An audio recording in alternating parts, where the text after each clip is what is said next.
And welcome to another On the Red Carpet with TiC Podcast. And today we have Nick, creator and producer of Raging Justice, the new indie title that looks similar to some of the old school games, beat 'em ups that we used to play as children, Streets of Rage and Double Dragon. If you see this game, it looks really, really good. Graphically, it's definitely one of the best games I've seen indie wise. And it's very Thanks. impressive in what you guys have done with it. So, just to kick it off, what inspires you guys to take this route with the game? And you know, while developing it, did you find it difficult to pull inspiration from those games, Double Dragon, Streets of Rage, those beat 'em ups of the 80s and 90s era? We decided to do the scroll and beat 'em up because that was kind of what me and the artist Jay we grew up on. We grew up in these in the arcades. Hmm. We loved, as you say, Double Dragon was an early favorite. Crime Fighters 2, which is also known I think as Vendetta in the West. That was one of Jay's favorites from from holiday parks where they occasionally have these things. So Right, we remember them from our youth, and we just like playing them. We still play Streets of Rage 2. We still play Final Fight. And we right, just thought the games are still there. They still play as well as they ever did.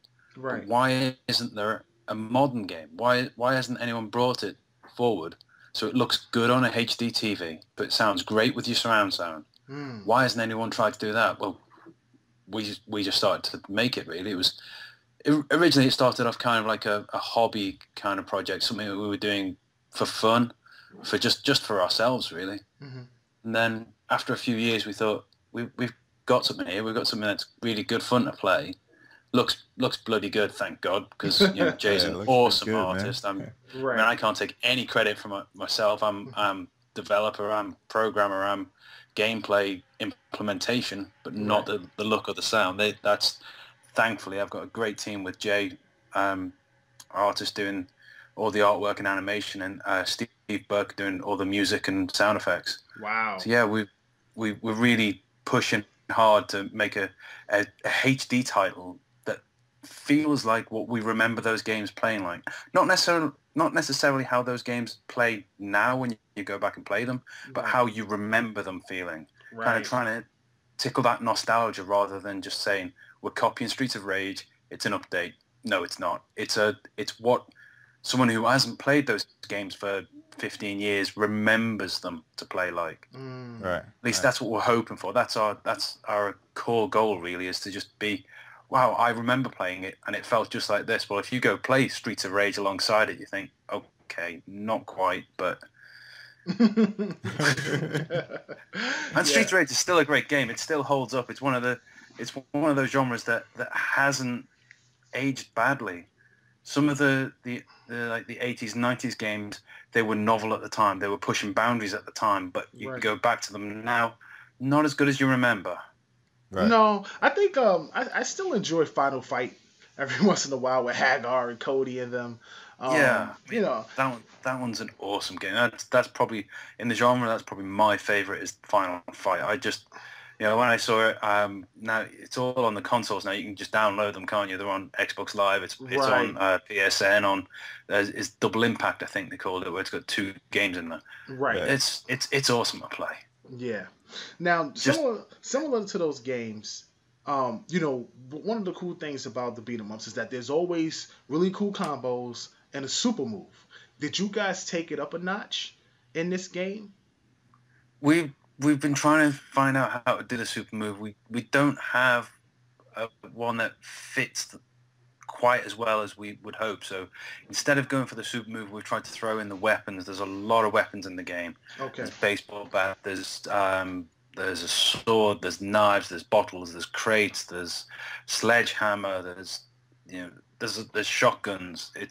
We're trying to give the player, you can kind of mix and match as you play through. You pick up your weapon. You beat a few people up with that. Then you turn around, drop it, throw it at somebody, and grab somebody else, throw them in the other direction, and just try and make it a brawl as much as we can. Really, it is a brawler. Right. Yeah. Right. I think that's where the sound plays the most the biggest part. I think I was watching a couple of videos a couple of days back, and like one of the characters threw like a hydrant, and like they missed Yeah, and it hit the ground, and like you can hear like the echo of like that is the such a hydrant good hitting the ground. sound. Yeah, it's Out of so all the sound amazing. effects in the game, that one's the one that just really hits it. It really feels, you can feel the weight in that graphic, in that impact. Right. Yeah.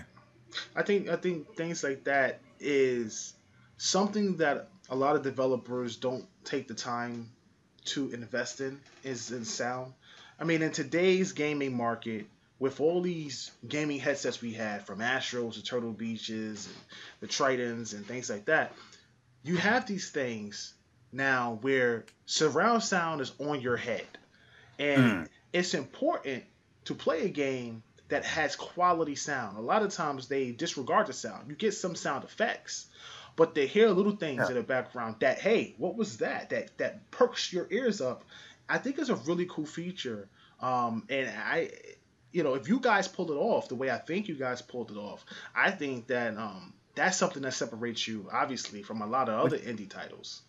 we're doing our best. I mean, we've got some more ideas we're trying to put in for the sound. It just for, especially now that with Xbox One, with on Steam, we can just push it that much further than when we started a number of years ago. We were doing it for ourselves, and we were just messing around with like on a phone and things like that, and the sound wasn't quite as important. But now that we're going for this full-on experience where you're sitting in front of your HD TV, you've got either your surround sound or, as you say, your high-quality headsets on, we Right. want that sound to pull you in. We want to have kind of background sounds that even though the game's only a 2D game in gameplay and in the way it moves around, why don't we just still use the surround sound, stick some ambiences that sound like they're coming off from the distance behind you, trying to make it feel rounded, for want of a better term, Right. a full experience. So you're sitting in there rather than just playing in front of the console.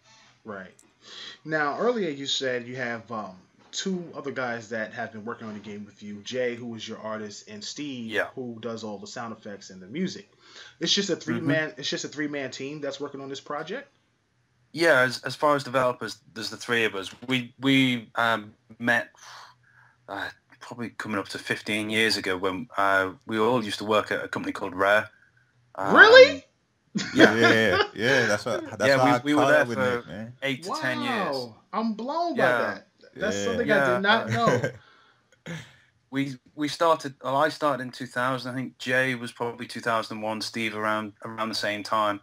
We started various teams, but after about 12 months or so, we were all on the Cameo team. We were all That's pushing for man. Cameo as a Oh, launch title for the GameCube. Never made that. But we were working together on that. We became really firm friends. We we would do movie nights. We'd watch Steven Seagal. We'd watch Van Damme. We'd watch go to the video store. We would get a DVD of just some cheesy horror film or a cool little action film that you want to be sitting with your mates and maybe having a beer or two.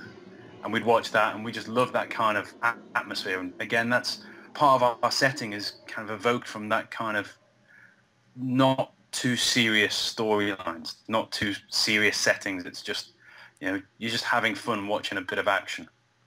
wow. But yeah, we were at Rare for probably, I made it to about 10 years before I moved on. I think Steve and Jay were about the same kind of time, various projects, and yeah, we missed the N64 era, unfortunately, Right. but we were there. We were learning from the best as far as we could tell.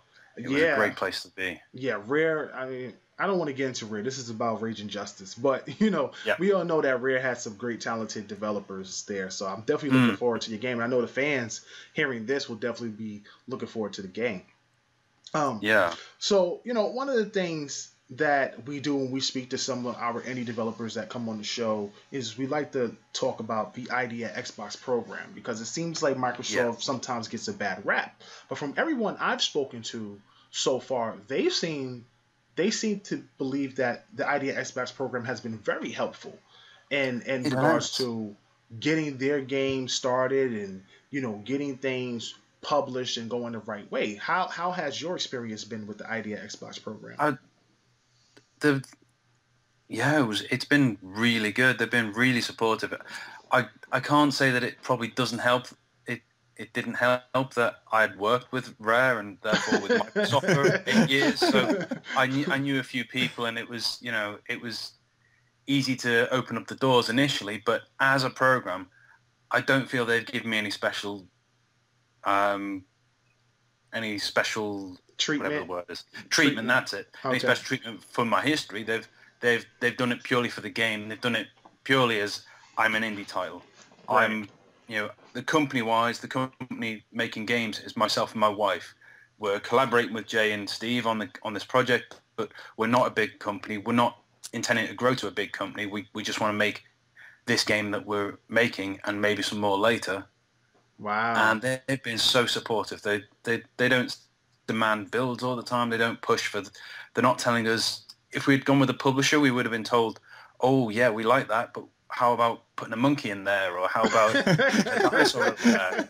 So because dinosaurs and monkeys are cool that week, that works for a certain kind of game or for a certain relationship, but we're just lucky, and so many of the idea Xbox devs that I've spoke to just feel so lucky that we've got the opportunity to make our game Right. the way we want to make it and take it to a console audience. And that is just such a big bonus for us, really. It is so good to be able to do that. And they have been so supportive. I mean, one of the things talking about E3, we were talking with them possible opportunities that they might be able to offer us. I mean, we can't go not for their reasons at all, but Right. it's just they are supportive in that way. It's not just here you go, you're on the program, here you go, here's the technology, go make a game and we'll, it'll be on the store. Right. They want to help promote the indie titles because it helps them, it helps their ecosystem, it helps Xbox. Right. Right. Man, that's amazing to hear. I'm glad they've been very supportive of you and things like that. I think it's funny that you say how as an independent developer, you do the game that you want to do without somebody interjecting something that doesn't belong. And I really believe this is the reason why you start to see so many people from major publishers start to go into this mobile market where it's like, no, we're going to do something smaller. It doesn't have to have the $1 million, $2 million budget or the $100 million budget or anything like that. No, we just need some talented guys that are passionate about what they want to do with an original idea, and let's get to work because you guys already have the skills. So I'm really impressed with this. I won't say that it's like a renaissance of indies because this has been going on Steam for a very long time. But for it's been a good 10 years of indies being big, haven't they? Really, right. Yeah. But for consoles, from the 360 and the PlayStation, well, shall I say the 360 and the PS3, on up, it's been a big surge of indie and arcade movement games, and I think that I prefer those type of games more than I prefer rehashes of games that I played the last generation. Yeah, I'm with you on that. I mean, I loved when Xbox Live Arcade first came out. That was my source of gaming, pretty much, without exception. Well, okay, Halo and Gears came in a few times and what have you, but it was always for the 360. That was my main source of entertainment. It's like, okay, I'll go play Trials for a bit. I'll go play Street Fighter 2 HD, Right. just because they're built into they're downloaded, they're on the system. There's no faffing around with a disc or anything like that, and Right. it opened up so many good opportunities for not quite as good an opportunity as they have now with ID, but the XBLA program seemed to just bring in so many talented indies to the console market and just opened it up as an avenue, as a pathway, as somewhere you can go and make your game as an indie and make money on it. Right. Yeah. So Rage Injustice, we know it's a beat 'em up. The question that we have to ask now is that most beat 'em ups are exactly what they are. They're beat 'em ups. We don't care about who's being saved. We don't care about what the story is. But in this era, story is important. You look at a game like Ori and the Blind Forest, And Yeah. that was an amazing game. Very, very, emotionally gut wrenching in some aspects of it. Not saying that Racial Justice has to be that way, but do you guys have a story to follow in the game? We've got the skeleton of a story right now. I've got a good friend who is a writer, and I mean, he's not going to be writing War and Peace for us. This is Right. it's a beat 'em up. As you Right. say, you're going to be rescuing somebody or stopping somebody. You're going to be it's you as a police officer against the gang enemy, whoever the gang is. Right. They've overrun the city. Right now we don't have a strong story. We have a progression of levels that flow one to the other. We have set pieces where we're going to interject the story elements. Okay. But we're not going to be a strong story game. You're not going to say, I love that. I can't wait for the novelization. Right. No, of course. It's very much an arcade experience. This is the game, as I say, it's the arcade game that I want to be making. I started in video games because I wanted to make arcade games. The arcade industry is kind of faded. It faded a good 15 years ago, really. So I never got to make that kind of game, and this is kind of me doing that kind of game that I wanted to make. The put your quarter in, start the game. No big tutorial, no long sequence of story. It's there you are. Press your buttons, figure out what you're doing, and then just play through until the end. There will be a story, but it ain't going to be the strongest element of this game. Right. Now, is there couch co-op? Because that's something that's missing from a lot of... Okay, that's great to hear. That went in, 6 months, 12 months ago. We took it to a show. It was only a little local show. First time we were showing it to people. And I had one of those, like a twin stick arcade thing for my PC that I was showing it on. Mm-hmm. And everyone was just saying, why is it not two-player? You've got two joysticks here. It's like, oh, yeah, okay. So, we pushed hard, and we've now got 2 cops in there, one male, one female, both pretty badass in terms of how they look and the moveset that they can do. Couch co-op is definitely in there. We are looking at online as well. Yeah, I was going to ask about that. That's one of the more important things for it being a modern game, is it has to have that online. Online, yes. You need to be able to play for a co-op game, any kind of co-op game. You want to play over Xbox Live. You want to have your headset. You want to. Not everyone's able to come round to your house. Right. Your mates, if you've been at university or you've got a job somewhere, you're on the other side of the country. You're on the other side of the world at times. Right. But I want you to be able to play with the guy that or girl you used to play with back in the day when you were playing Streets to Rage, or that's what I want to bring to it. So online, it will be. Whether we can make that for launch is kind of like a touch and go right now, but we're pushing. Right. It's funny that you say that, because in today's gaming, everything is online. It's rare that you're able to have couch co-op. It's one of the reasons why I asked, because I hear guys all the time say, well, I'm in the dorm with my friends, or I'm at college, and, those guys are right near me. They could play couch co-op right in the dorm room, or some kid, 12-year-old, 8-year-old kid, his friends will come over and they'll play couch co-op. But at the same time, there's a game that recently released called Beach Buggies, which is a really cool game, but it has no online co-op.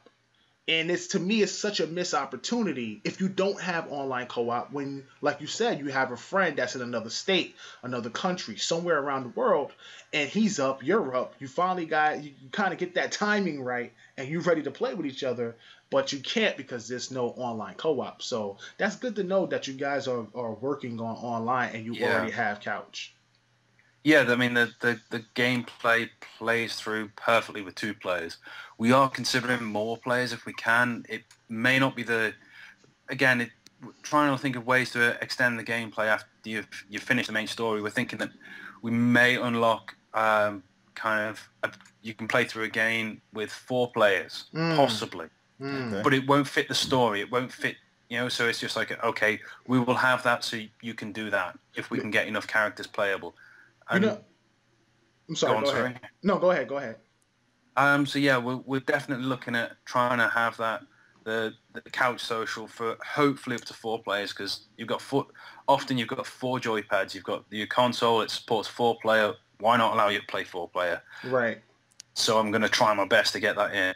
We're looking at if we can get online working as well, as if not launched, the first title update will have Xbox Live support in it. That will be, again, it'll be the same numbers we support on the local screen. We'll support remote. And I'm looking at alternate modes as well, because once you've played through the game co-op, it'd be nice to... one of the screenshots we've got is of one of the levels which is in a bar. There's a group of characters around you, and you're in the middle of this fighting this bar brawl. And we've just thought it'd be cool if it was a bar brawl. Every man for himself.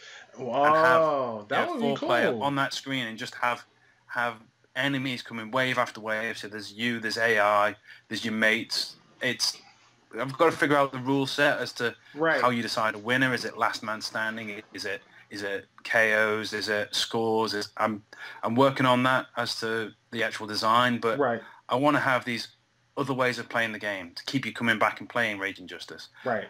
And yeah, 4-player definite in something like that would be awesome. Online and offline. Hey, if I can get online, and I'll push it. I'll see how many characters I can get on there before my code starts to creak. Right. Go ahead, Brandon. Now I was gonna say I was actually taking a look at that in one of the videos you guys have online. There was a bar scene, and I thought it'd be kind of cool, if there was 4 players, and as you select the character, you actually select them, from that crowd. That's a cool idea. I'm gonna write that one down. Yeah, and then and then the brawl can kind of begin. You know what I mean? I thought that would be a great idea. So it's interesting that you guys were trying to implement that. Yeah. The game's taken us a good few years to get to this point, and we're so close to being released. But it could take me another 5 years to make another game. Why not make this game as good as I can? Right. Even if I have to release without some of the longer term features I want, I'll just put them in, because I want this game to be as good as it can be. And that it is my game after all. I can't turn around and say, oh, it's so-and-so's fault that it's this, and it's so-and-so's fault that it's that. It's my fault if it's not good enough. Right. So if I release a game that hasn't got everything I want in it, it's up to me to fix that. It's up to me to add to that. It's up to me to make it better and better and keep people coming back. Again, it's another one of those things with modern gaming.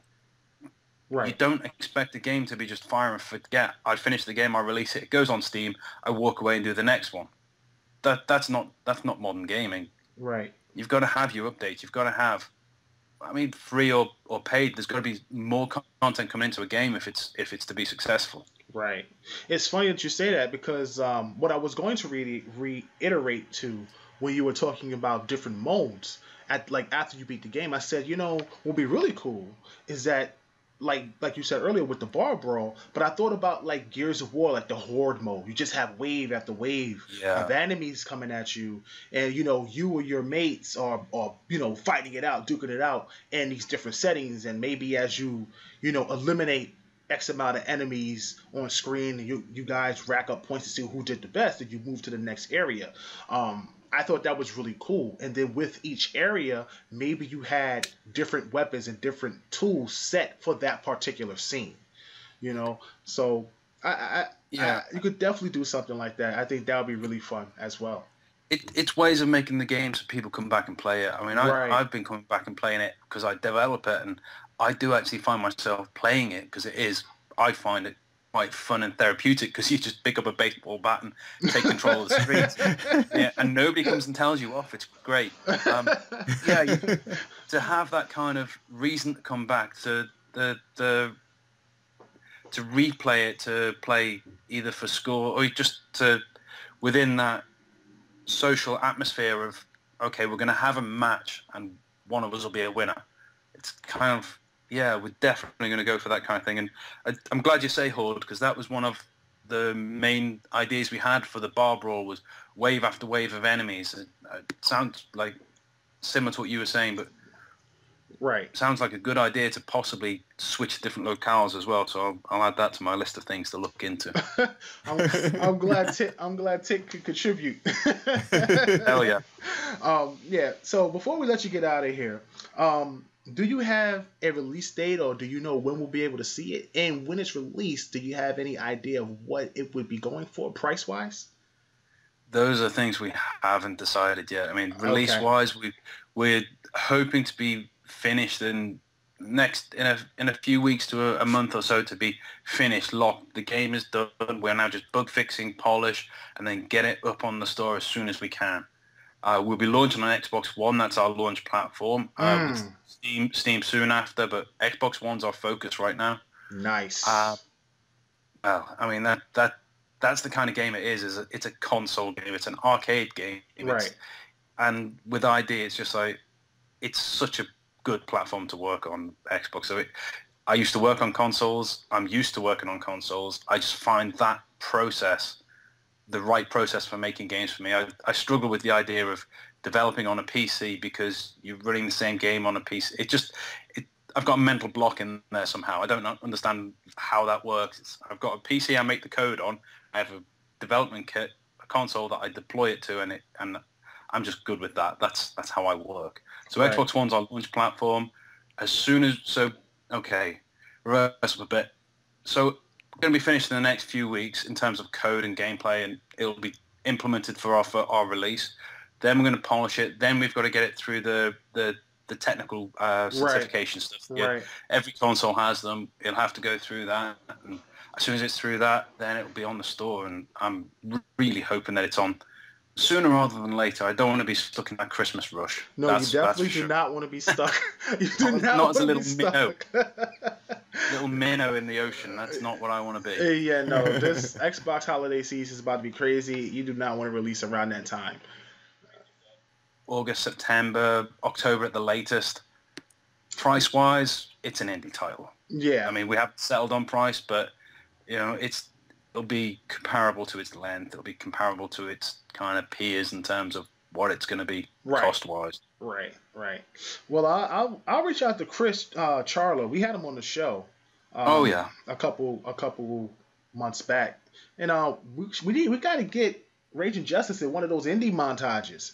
Because, I mean, you see all the cool indie games in there. I mean, you got Cuphead, you got, Below, you got The Inside. Like, where's Rage and Justice?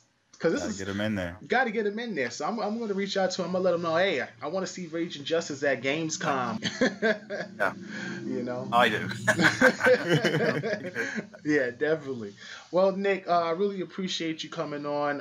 Hopefully we can get you back maybe for your next title or more content if you guys do come out with more content for Rage and Justice. And we want to wish you the best of luck. And we'll be out there supporting you. Hey, maybe we can even do a Let's Play, and you guys can come on a Twitch stream while we play and give away some free copies of Rage and Justice. Yeah, I don't see why that'd be a problem. Yeah, that'd be cool. Awesome. Well, we thank you again, and we'll catch you later on in the year. All right, keep in touch. All right.